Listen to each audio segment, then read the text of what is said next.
1 Samuel தீர்க்கதரிசன புஸ்தகம் 30ஆம் அதிகாரத்தில் ஃபர்ஸ்ட் அந்த எதிராளிகள் வந்து தாவீதும் தாவீதுடைய குடும்பத்தில் இருக்கிற எல்லாத்தையும் தூக்கிட்டு போயிடுறாங்க.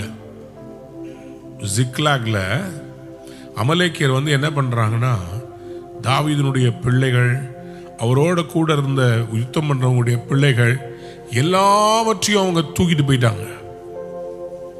எல்லாத்தையும் தூக்கிட்டு போயிட்டாங்க. தாவீது அவ்வளவு நாள் சண்டை போட்டு அவர் வச்சிருந்த கொஞ்சம் அந்த பாத்திர மண்டம், அந்த நகைகள் எல்லாத்தையும் தூக்கிட்டு போயிட்டாங்க. ஜீரோவுக்கு திருப்பி வந்துட்டார். நான் இன்னைக்கு யாருக்கோ தீர்க்க தரிசனமா சொல்றேன்றது எனக்கு நல்லா உணர்றேன். உங்களை கர்த்தர் ஜீரோவுக்கு கொண்டு வந்தது உங்களை ஜீரோவா மாத்துறதுக்கு இல்ல, புது கணக்கை எழுதி உங்களை ஹீரோவா மாத்த போற. உங்களை கர்த்தர் ரீசெட் பண்றதுக்காக தான். தாவீதுக்கு இதுக்கு மேல அடுத்தது என்ன தெரியுமா? இதுதான் தாவீது சண்டை போட்ட கடைசி சண்டை. ஜிக்லாக்ல தாவீது ஜெயிச்ச பிறகு ஸ்ட்ரைட்டா ராஜாவாயிட்டார். நான் நம்புறேன் இது உங்களுக்கு ஜிக்லாக். இது முடிச்ச உடனே நீங்க மேற்கொண்டு ராஜாவா மாற போறீங்க. ஆனா அதுக்கு முன்னாடி பிசாசு உங்களை சாவடிக்க ட்ரை பண்ணுவான். யாரால தெரியுமா? உங்க கூட இருக்கிறவங்களாலேயே. உங்க கூட இருக்கிறவங்களையே சொல்லுவாங்க, நீ இப்படி ஒரு தோல்வியா இருக்க, நீ செத்தே போயிருக்கலாம். உங்க கூட இருக்கவங்க சொல்லுவாங்க, உன்னை நம்பி வந்ததுக்கு கூட இருக்கவங்க சொல்லுவாங்க, உன்னை கட்டிக்கிட்டு நான் என்ன சுகத்தை கண்டேன். கூட இருக்கிறவங்க சொல்லுவாங்க, என்னை ஏன் பெத்த, என்னை வளர்க்க முடியலன்னா, என் காலேஜ் ஃபீஸ் கட்ட முடியலன்னா ஏன் பெத்த, பெத்ததே உங்களை திட்டும். உங்களை பெத்தது கேட்கும், என் வயிற்றுல ஏன் வந்து நீ பிறந்த, மேல் வீட்டில் பிறந்திருக்கலாம், பக்கத்து வீட்டில் பிறந்திருக்கலாம்,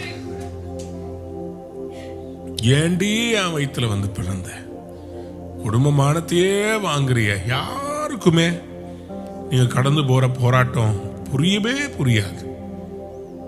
சில நேரத்தில் நீங்க எழுதுற எக்ஸாம் உங்க அம்மா அப்பா எல்லாம் கூட சேர்ந்து எக்ஸாம் எழுதுவாங்களா? வாங்க மம்மி டாடி 2 பேரும் பக்கத்தில் உட்காந்துக்கோங்க, நம்ம இப்போ வந்து காலேஜ் ஃபைனல் இயர் எக்ஸாம் எழுத போறோம், சரியா?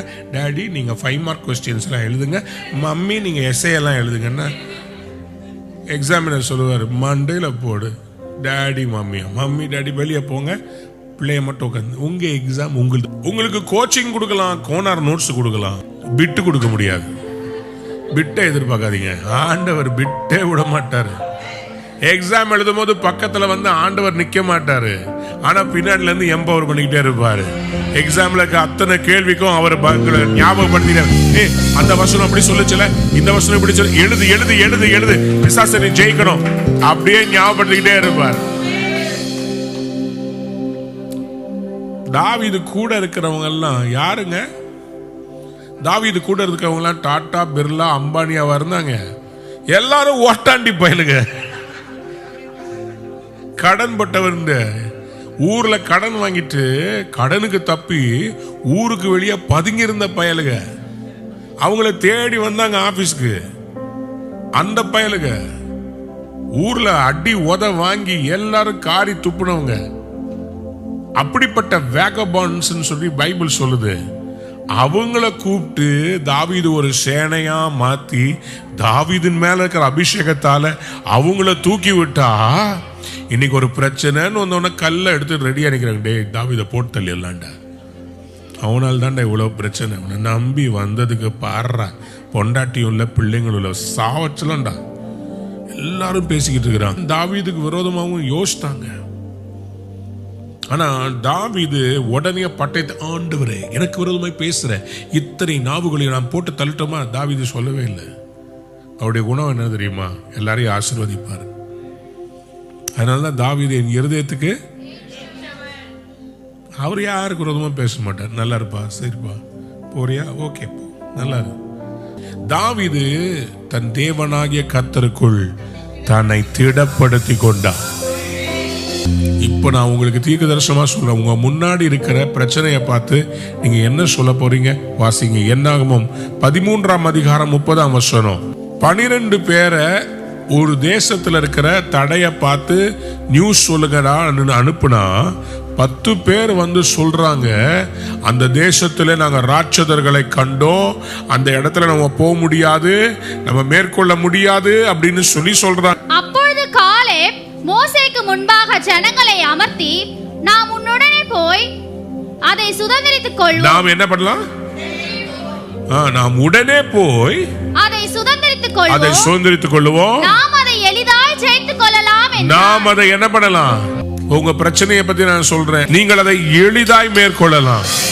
பார்க்கிறதுக்கு தான் பெருசு, பக்கத்துல போனீங்கன்னா தன்னால விலகிடும். உங்களுக்காக கர்த்தர் வழியை ஆயத்தம் பண்ணி வச்சிருக்கிறார். சிவந்த சமுத்திரம் 2ஆய் பிளக்கும். எளிதாய் ஜெயித்துக் கொள்ளலாம். டோன்ட் லெட் உங்களை பாவமோ சாபமோ பயமோ பிசாசோ உங்களை மேற்கொள்ள விடக்கூடாது. எதிர்த்து நிக்கணும். ரோமருக்கு எழுதப்பட்ட நிருபம் 12ஆம் அதிகாரம் 21ஆம் வசனத்தை வாசித்து பாருங்க. இந்த காலேபுக்கும் யோசுவாவுக்கும் ஒரு நம்பிக்கை என்னன்னா, நம்மோட இருக்கிறவர் பெரியவர், ஆகவே எளிதில் ஜெயிக்க முடியும். தீமையினாலே வெல்லப்படாமல் தீமையை என்ன பண்ணு?